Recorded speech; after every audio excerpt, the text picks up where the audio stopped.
This is a special bonus edition of Judaism Unbound, Jews in the Confederacy. Every year, the American Jewish Historical Society hosts a conference of American Jewish historians. In 2018, this conference took place at the National Museum of American Jewish History in Philadelphia. Dan and I were both thrilled to attend the event, and while we were there, we took the time to speak with a wide variety of scholars about artifacts in the museum exhibition itself. We looked at these artifacts both in their initial historical context and as a map onto contemporary Jewish issues. We're thrilled to now be releasing these conversations as bonus episodes on Judaism Unbound's feed. And in this episode, Dan speaks with Adam Mendelsohn, Professor of Historical Studies and Director of the Kaplan Center for Jewish Studies at the University of Cape Town.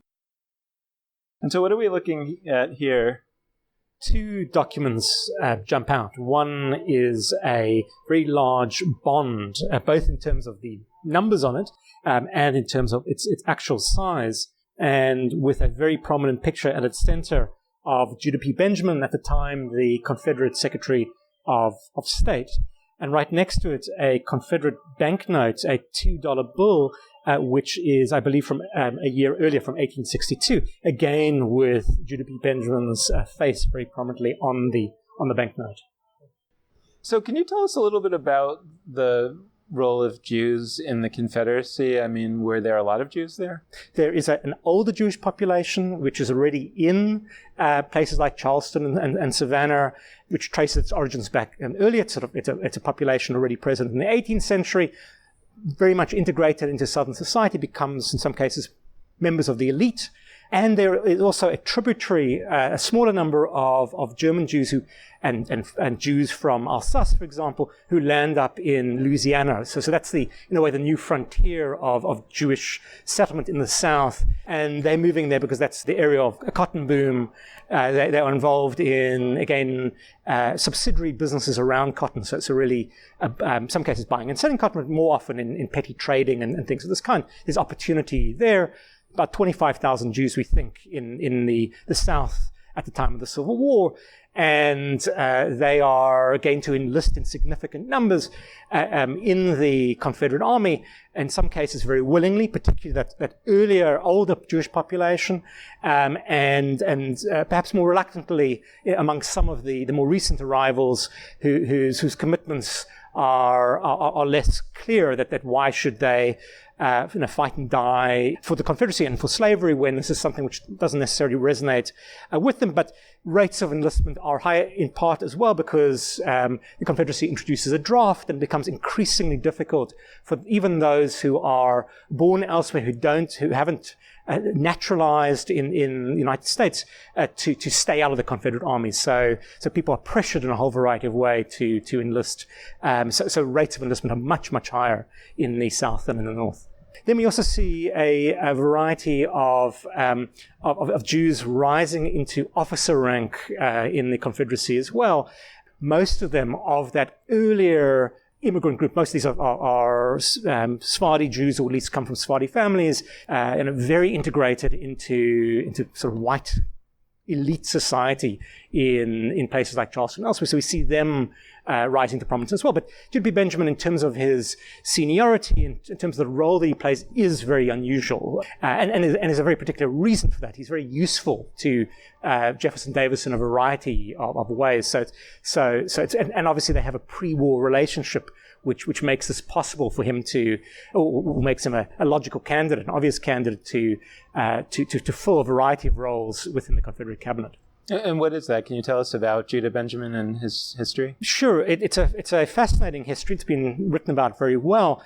So he's born in the Caribbean. He comes as a young boy to Charleston, really grows up in Charleston, goes to Yale, is probably expelled from Yale under circumstances I don't fully understand. It lands up ultimately in Louisiana because it's a place of opportunity for people like him in the decades before the Civil War. He works as a lawyer. He has political aspirations. He ultimately will rise to state office and then ultimately serves in the Senate. as a senator for Louisiana, and he is known to be very articulate. He's clearly a very bright man, without question. He initially, again, this is the account we have, his relationship with his fellow Southern senators, particularly with Jefferson Davis, is contentious. The story we have is that they fall out over an issue. Judah Benjamin unwisely challenges Jefferson Davis to a duel, which would have ended disastrously if it had taken place, because Judah Benjamin is a somewhat larger man, and Jefferson Davis is a war hero, very capable with a gun and very thin man, so a harder target to hit. But the duel does not take place. Instead, the story is that it forms a basis of what becomes a very firm friendship in the Senate. And then later, during the debates around secession, and then once secession takes place, Jefferson Davis turns to Benjamin because they know one another. Jefferson Davis recognizes quite rightly that Judah P. Benjamin is an extremely capable individual. Initially, Judah Benjamin is appointed as Confederate Attorney General. He is moved to the very important role of Secretary of War, and then he spends the longest period of the war as Confederate Secretary of State. A very important role, not just because the Confederacy's hope for any sort of victory is by bringing in France or Britain, at least to recognize the Confederacy as a government. Its great hope is a military intervention of some kind. So this is a crucial role that Benjamin plays, but also there are other dimensions of this role which are less familiar to us today. Secretary of State today doesn't handle espionage, but that's one of the roles that Judah P. Benjamin has, is that he's running spies in the Union as well, something which will in part create this mythology after the war that perhaps Judah P. Benjamin is involved in the assassination plot against Lincoln. The reason that Judah Benjamin is useful to Jefferson Davis is not just because of his competence and because his capacity for hard work. It's because he is Jewish.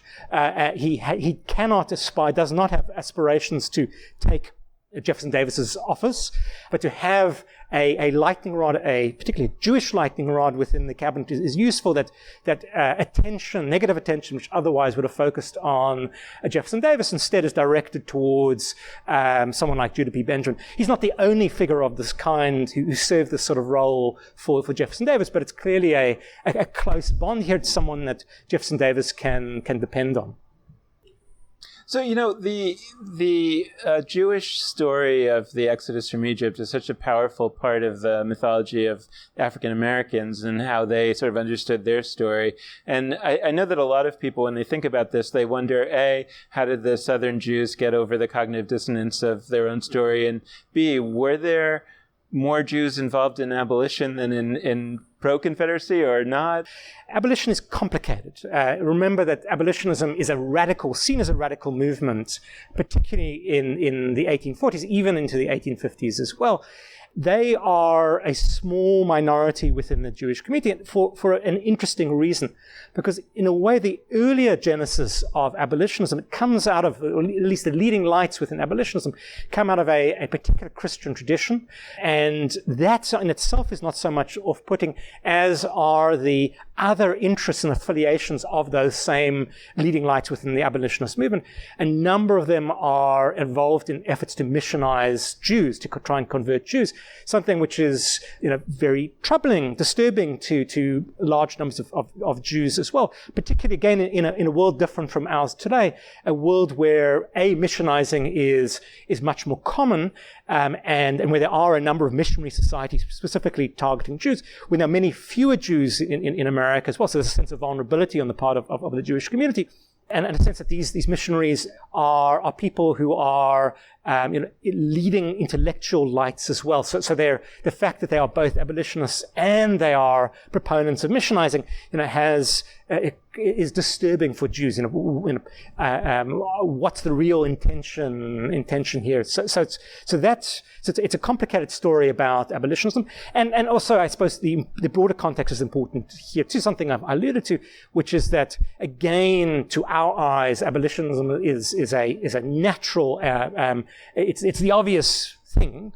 for morally and otherwise for people to believe in, but it's for the most part, a fringe phenomenon, and not just certainly in the South, it's dangerous to be an abolitionist, but even in polite society, in respectable society, in New York and elsewhere, there's genuine concern, dominant concern about what are the consequences likely to be of emancipation. Something which, again, is very important to explain how Northern Jews feel about the war. And that they're also very, my sense is they're very weary about the war as well, because they're unclear what the war's likely to bring. It's certainly, they don't necessarily think the war's going to bring emancipation in 1861, but it might bring disturbance to an economic system and a social system which which attracted them to America in the first place as immigrants. But to answer your first question about Jews and slavery in the South. So that original Jewish population, the older Jewish population, sort of Sephardi Jews and others, Ashkenazim as well, in the 18th and 19th century, rates of slave ownership are high, particularly in a place like Charleston, equivalent to their middle class neighbors. This is a feature of the society. It's an aspirational element as well. But it's something which becomes increasingly expensive, particularly in the decade prior to the Civil War. The price of slaves goes up dramatically, so people can't necessarily, particularly new immigrants, can't necessarily afford slaves of their own, but it's something which it's a standard feature of society. And they are coming from places where my sense is that they're familiar with different forms of bonded labor. They might not necessarily be familiar with slavery, but the idea of lengthy apprenticeships, indenture and otherwise, make, I think, the system of slavery less alien to their eyes than it is to our eyes. And particularly in that environment, this environment in the 1850s, where any form of public dissent against slaveholding as normative invites an enormous backlash that most of these people have no interest in rocking the boat in a significant way. There are likely to be enormous costs if secession and war is to come. It's so interesting because it's obvious why for the African American slaves the story is so powerful, the story of the Jews in Egypt, because they're in this situation and they found in Christian scripture something that really matches that. And it strikes us as really powerful today because slavery is so unusual that we kind of look at it and say, how could this possibly be? But to make the connection that they were used to relationships like that at that time in society, and it just seemed like something from 2,000 years ago, 3,000 years ago wasn't that relevant, I guess. There's a fascinating moment in January of 1861, so just a few months before the war breaks out, where the most prominent rabbi in America at the time, someone called Morris Raphael, gives this famous sermon in New York City at his congregation, and it's a fascinating biblical justification of slavery. So he's a highly educated man. His audience is sophisticated. These are elite Jews within New York City, and it's a defense of slavery, basically saying that yes, slaveholders in the South should reform slavery. They should treat their slaves better. But there's inherently nothing wrong with slavery because look at the Bible. Look, Abraham had slaves, etc., etc. You can find parts of the Bible which which can be used to justify slavery. And again, Morris Raphael is not unusual by any means in doing this, and that there are lots of other preachers making similar arguments. The fact that he's a rabbi, though, they seize upon this because this is a rabbi. He has sort of special understanding and access to the Bible in its original source. So therefore, we should take his word seriously. There are those within the Jewish community who push back against this, but my sense is that that Morris Raphael is speaking to an audience which is not going to be shocked by what he's saying, and it speaks to a very different America and very different moment than the one which we live in, where slavery is something which is unfathomable and something which is distant in all sorts of other ways. For someone sitting in New York City, it's something which is a large slice of the country holds slaves. The Constitution endorses slaveholding, and look, the Bible does too. We hope you've enjoyed listening in to this bonus episode of Judaism Unbound, And we also encourage you to check out all of our other historical bonus conversations by heading to Apple Podcast or Stitcher or Overcast or anywhere else where podcasts are featured. As always, we encourage you to be in touch with us, and you can always hit us up via email at dan@judaismunbound.com or lex@judaismunbound.com with any questions, follow-ups, concerns, comments, whatever you've got. So thanks so much for listening, and with that, this has been Judaism Unbound.